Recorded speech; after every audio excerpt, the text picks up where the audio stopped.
Assalamualaikum warahmatullahi wabarakatuh. Bagaimana kabarnya?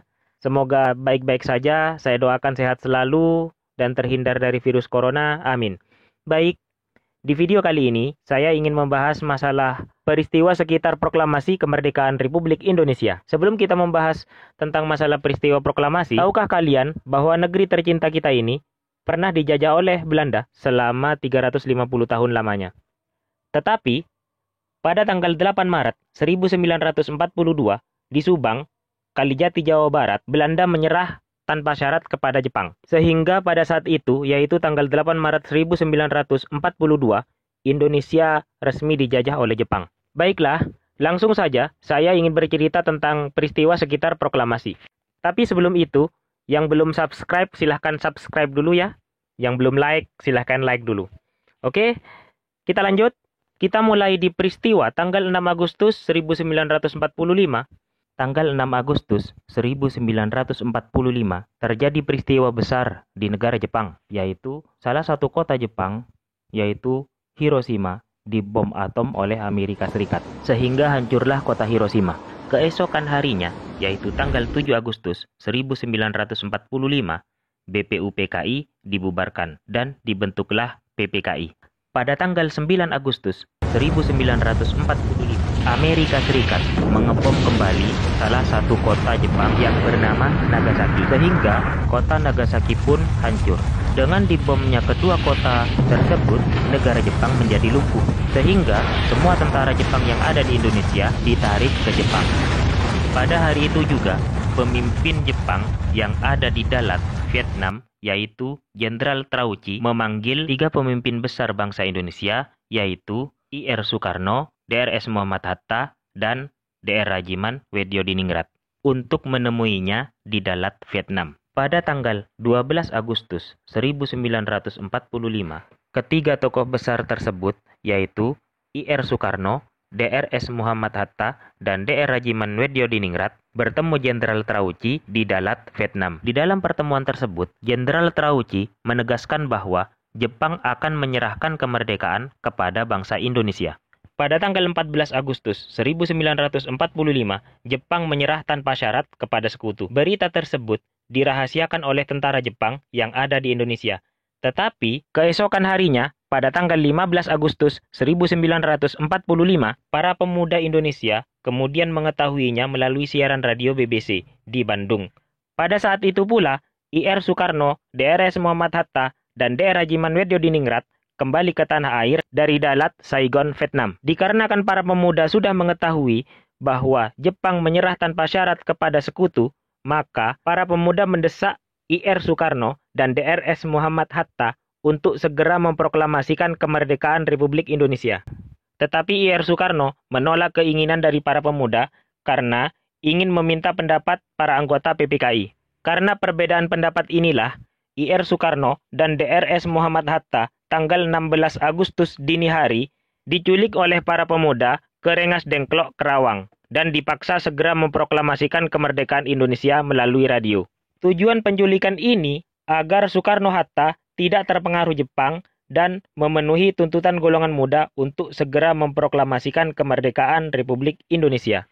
Tetapi selama penculikan tersebut tidak tercapai kesepakatan apapun hingga sore hari. Ahmad Subarjo datang dan berusaha membujuk para pemuda untuk melepaskan Soekarno-Hatta. Golongan pemuda bersedia melepaskan Soekarno-Hatta dengan jaminan bahwa proklamasi akan terjadi esok hari tanggal 17 Agustus 1945.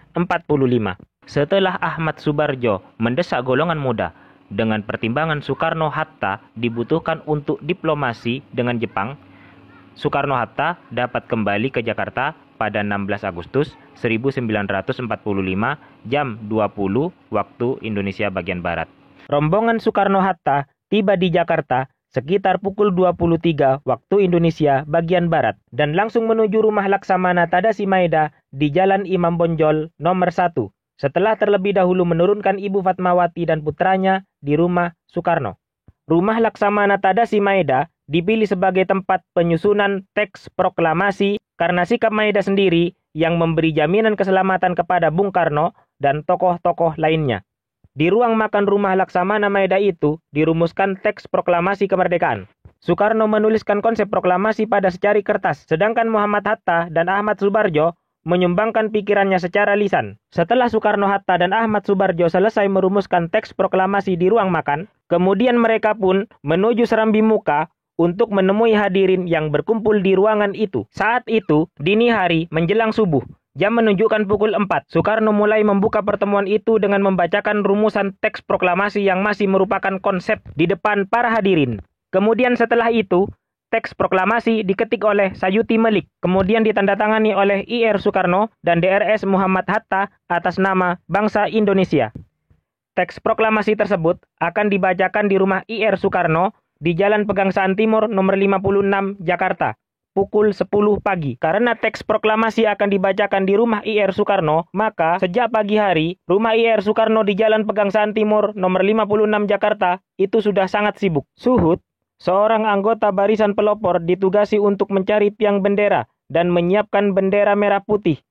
Tiang bendera menggunakan sebatang bambu, sedangkan bendera merah putih diperoleh dari Ibu Fatmawati yang dijahit sendiri olehnya. Setelah tiba waktunya, yaitu tanggal 17 Agustus tahun 1945, tepatnya pada hari Jumat, pukul 10 pagi, acara pembacaan teks proklamasi dimulai. Inilah dia pembacaan teks proklamasi.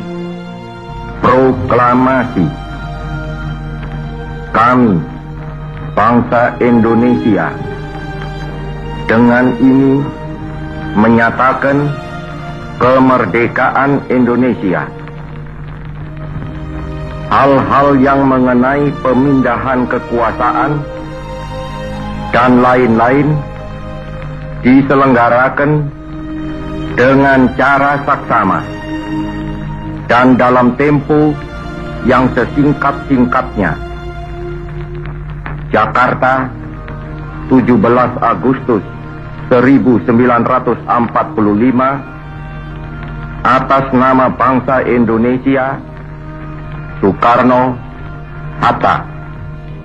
Setelah pembacaan proklamasi, dilakukanlah pengibaran bendera merah putih. Pengibaran bendera merah putih dilakukan oleh mantan komandan peta, yaitu Latif Hendraningrat, dibantu oleh S. Suhut. Tanpa dikomando, bersamaan dengan naiknya bendera merah putih, para hadirin mengumandangkan lagu Indonesia Raya.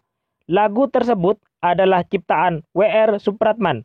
Dengan dibacakannya proklamasi kemerdekaan, maka sejak itulah Indonesia merdeka. Itulah peristiwa-peristiwa sekitar proklamasi kemerdekaan Republik Indonesia. Jika masih kurang paham dengan alur ceritanya, silahkan diputar kembali videonya. Saya akhiri. Wassalamualaikum warahmatullahi wabarakatuh.